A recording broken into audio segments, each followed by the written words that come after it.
What's up, YouTube? It's your boy Paco Luciano back with another video, and today we're going to be talking about some NBA trades. We're going to be talking about 5 NBA trades, 5 very important NBA trades. One of them have to do with my team. I think these 4 NBA trades are really going to shake up the NBA and really see how things play out in the upcoming offseason. This summer, starting off, we have Anthony Davis and Trae Young was traded to the Washington Wizards. Now, I really love this. I really love these trades because the Washington Wizards got Trae Young, and he's still what, 27, 28 years old. So he still has about like 3, 4, maybe 5 years of prime left. And I like the fact that they got Anthony Davis. Anthony Davis is an aging star. Anthony Davis, this is probably going to be Anthony Davis's last long-term NBA contract. So for Trae Young and Anthony Davis to ride off into the sunset with the Washington Wizards, I think that's very beautiful for the Washington Wizards. Because with the new CBA rule, or with the new rule in the NBA now, you have to spend up to 90% of your cap space before the first game of the season.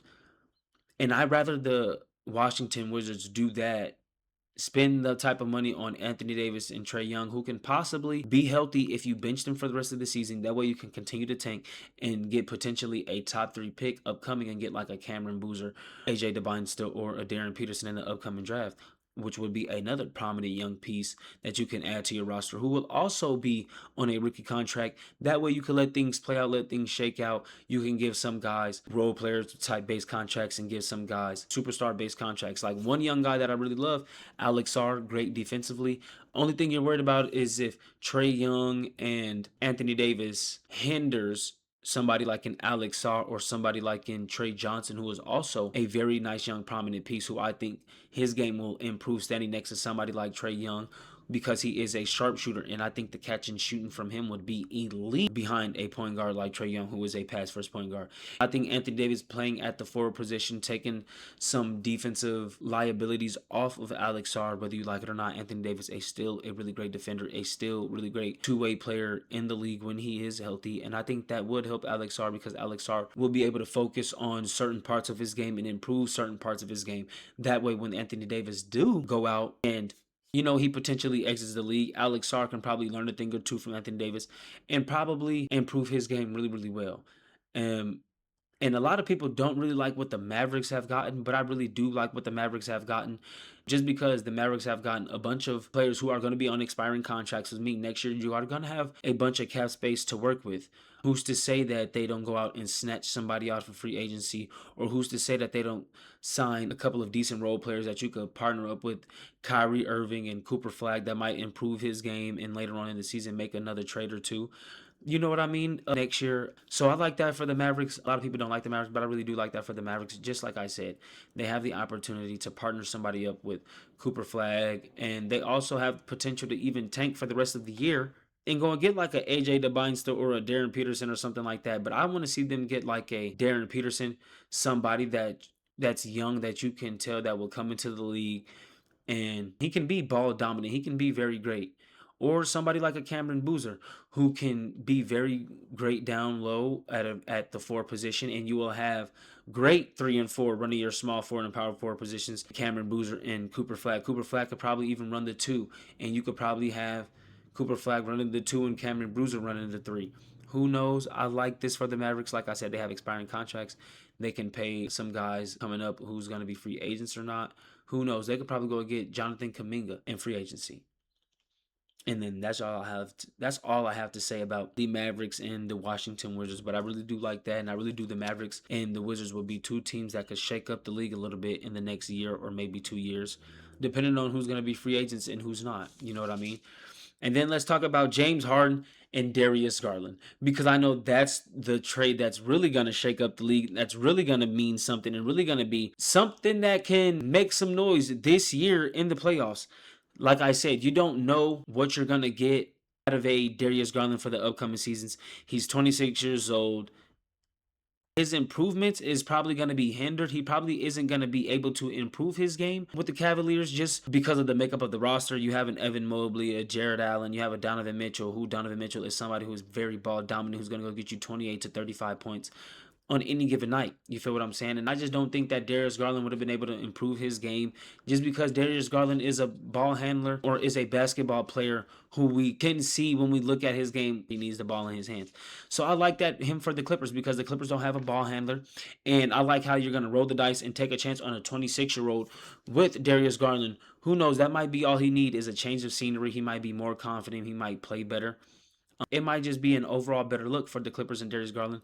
Just as like I think the Cavaliers come to find out that the Clippers didn't want to give James Harden a long-term contract. So I think the reason why James Harden does go to the Cleveland Cavaliers is because maybe the Cleveland Cavaliers do want to give him a long-term contract. Maybe they want to see what him and Donovan Mitchell can do together in the playoffs this upcoming, for the rest of the season. Maybe they can push themselves to like a second, possible third seed. You know what I mean?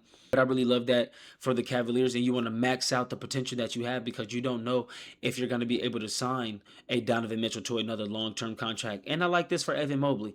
We already know what James Harden and Ivic Zubac, how that looked with the pick and roll. It was very hard to stop. It was very dominant. It looked very good. It was very well put together. And I think having somebody like Evan Mobley who you can pick and roll, and not only pick and roll, but pick and pop, and also can find for the occasional wing three, the corner three, I think the Cleveland Cavaliers can make some noise in the next 3 years out of the East. Of course, you got to see what a healthy Celtics look like, what a healthy Indiana Pacers look like. As we all know, the Indiana Pacers did just trade for an Isaac Zubac, so the pick and roll with him and Tyrese Halliburton, I think is going to make some noise next year when Tyrese Halliburton comes back and he's healthy. Just to start it off with those two, man, I think those two are really going to shake up the league. And then this trade, I don't think is going to necessarily shake up the league. I just want to see what my boy Jonathan Kuminga, he's going over there to the Hawks, right? Him and Buddy Hield, and what they got and what the Warriors got for that was a Kristaps Porzingis. Because Kristaps Porzingis is going to he's on the expiring contract, which means you saved about what 20 to 25 million in cap for the upcoming year. I don't see how that helps your team out. If I'm the Warriors, you still have fucking Brandon Podziemski. You still have Draymond Green. You still have Jimmy Butler, just to let that sink in. So I don't know what the Warriors are doing. I don't know what direction they're going in. I love this for Jonathan Kuminga because Jonathan Kuminga, he can go over there on the Hawks, hopefully get a bigger role. I don't think Jonathan Kuminga will start over there because Zachary Richardson, he's not a bad player. He's not the best. He's very young, 19, 20 years old, still has a lot of major room to improve his game. And you don't lose your spot just because somebody gets traded over there to your team. Is he far more talented? In my opinion, I think Jonathan Kuminga is far more talented than Zachary Richardson, but it is what it is. You don't lose your starting spot. They're both young guys. Zachary Richardson fits into the offense. They know what they want to do, and who knows? Maybe if the Hawks want to tank, you leave it how it is. You let Jonathan Kuminga come off the bench. You see what Jonathan Kuminga can do. You let him learn the offense, and then you let him start probably within the last 2 weeks of the NBA to see what you have when Jonathan Kuminga as a starter within the last 2 weeks. But and this doesn't really move the needle for the Hawks either. So that it is what it is. Like I said, I just think that this is going to be really great for Jonathan Kuminga. Hopefully he gets a bigger role. We see what Jonathan Kuminga does. I think he has 2 years in this Hawks uniform just based off his contract. The Warriors are still stuck with Draymond Green. And I think if I'm Stephen Curry, I think I am going to demand a trade in the near future because they're wasting my good years. They're not doing anything. You still got fucking Draymond Green. I don't even know why they thought they would be able to get off of Draymond Green. Anyway, don't nobody want his ass. All he do is be fighting and doing crazy shit, okay? Nobody wants Draymond Green on his team. Then, one team that I think really made some really great noise and that did something really good is the Utah Jazz. The Utah Jazz just went to go get Jaren Jackson Jr., Triple J, you know what I mean, who won a Defensive Player of the Year, who hopefully leaving the Memphis Grizzlies, going to the Utah Jazz, a change of scenery is all he needs to get back to that Defensive Player of the Year type of level because his rebounding is going to get masked up with somebody like Walker Kessler, who I think everybody forget about, who's been injured this year. And I think when Walker Kessler coming back healthy next year, I think it's going to be really, really fucking good. You have 3 7-footers running your 3, 4, and 5. You have Lauri Markkanen running your small forward, Jaren Jackson Jr. running your power forward, and Walker Kessler running your center. That right there, in a sense, and they both are great on the defensive end. You partner that up and you mask Keontae George bad defensive woes up, but Keontae George is gonna go get you 30 a night. You feel what I'm saying? That is beautiful. You have Isaiah Collier, who's a young guy who looking like he's gonna be able to run the point for you in the near future. You have Ace Bailey, who's also 6'9", 6'10". He can run your two. Excuse me.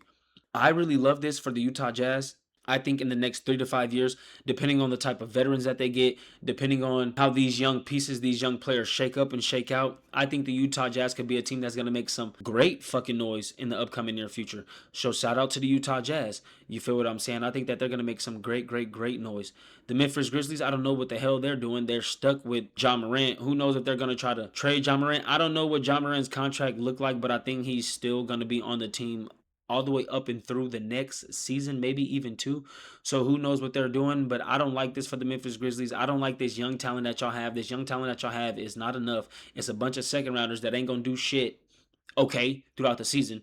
So, and you still have Zach Edey over there. So maybe you're trying to find something to partner up with Zach Edey and Ja Morant. You're trying to figure out some offensive abilities to work right there. You feel what I'm saying? I just don't see what the Memphis Grizzlies are doing. And like I said, with the Utah Jazz, you still have an opportunity to tank for the rest of the season and get a top 3 pick, AJ DeBeinster, Cameron Boozer, Darren Peterson, somebody like that, to still partner with this young team.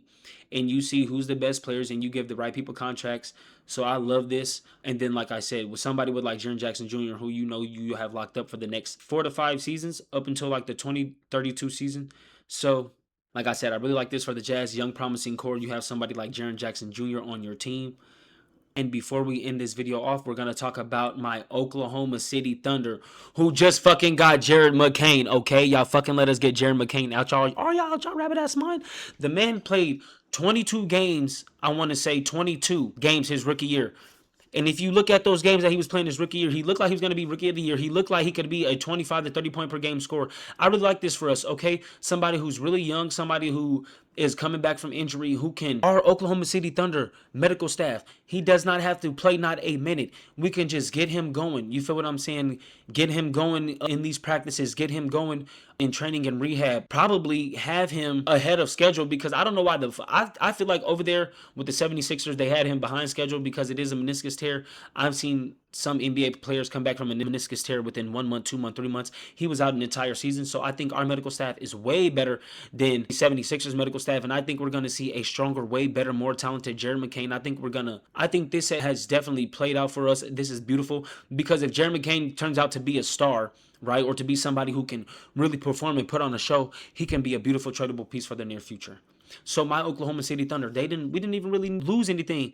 We just gave the 76ers a bunch of glorified second round picks because we're going to finish top 5, top 3 for the next 10 years, which means that our first round picks are going to be the 29th, 30th, and shit like that. So we're not worried about that. We didn't really lose nothing there. And we still have great picks from the Clippers and the Utah Jazz. You feel what I'm saying? That we can still use in these upcoming seasons that we had got from them. So yeah, I really think our Oklahoma City Thunder, you know, we're in a very great position, a very good team, a very promising young team. We still got Shai Gilgeous-Alexander. We still got J-Dub, who's coming back from injury. So don't worry. When J-Dubs comes back and we completely find his rhythm, we're going to be the team. We're going to be the team to beat again, just like we are right now. And I think Chet Holmgren is going to continue to find his way. And I like that we got Mason Plumlee from the Hornets. We let go of Ousmane Deng. That is a beautiful trade because you let go of Ousmane Deng, Isaiah Hartenstein, somebody who has been injured. We need somebody to put in rather than Isaiah Hartenstein when he goes to the bench, rather than put in like an Alex Caruso or an Aaron Wiggins, somebody when we go extremely small ball. We don't have anybody that can get rebound for us or come and fill in for Isaiah Hartenstein. I really like that for Mason Plumlee. I think he is a talented piece. I like our young rookie, Bartenheiser and guys. We did lose to the San Antonio Spurs, but it is what it is, bro. We didn't have no Shai Gilgeous-Alexander and things like that. I think our team is really well put together. I love that we got Jared McCain. I love that we got Mason Plumlee. And I think that is going to be enough for us to go off and for a back-to-back champions 2026. NBA champions of the world, Craig. You feel what I'm saying? So we're going to see what the playoffs look like. We're going to see what the rest of the season look like after these NBA trades, after All-Star break. And yeah, thank you for watching this video. Like I said, this is the first time I ever did a video like this. I apologize if it wasn't the best, but this is the first. I'm going to get more content out like this as well. And don't forget to like, comment, share, subscribe. If you want to see me do videos like this talking about the AFL season, videos like this talking about the NFL season, the upcoming Super Bowl, and things like that, just be sure to leave a comment. And again, I appreciate everybody that has watched these videos, that has leave the like, left a comment, that has shared this with their family, friends. I'm trying to take over the sports community. I'm trying to take over the sports content creation niche. You feel what I'm saying? So it means a lot for everybody that likes, comment, share, subscribe. It means a lot for everybody that makes it all the way to the end of the video. And if you made it to the end of the video, comment the number 3. That's how I know you made it to the end of the video.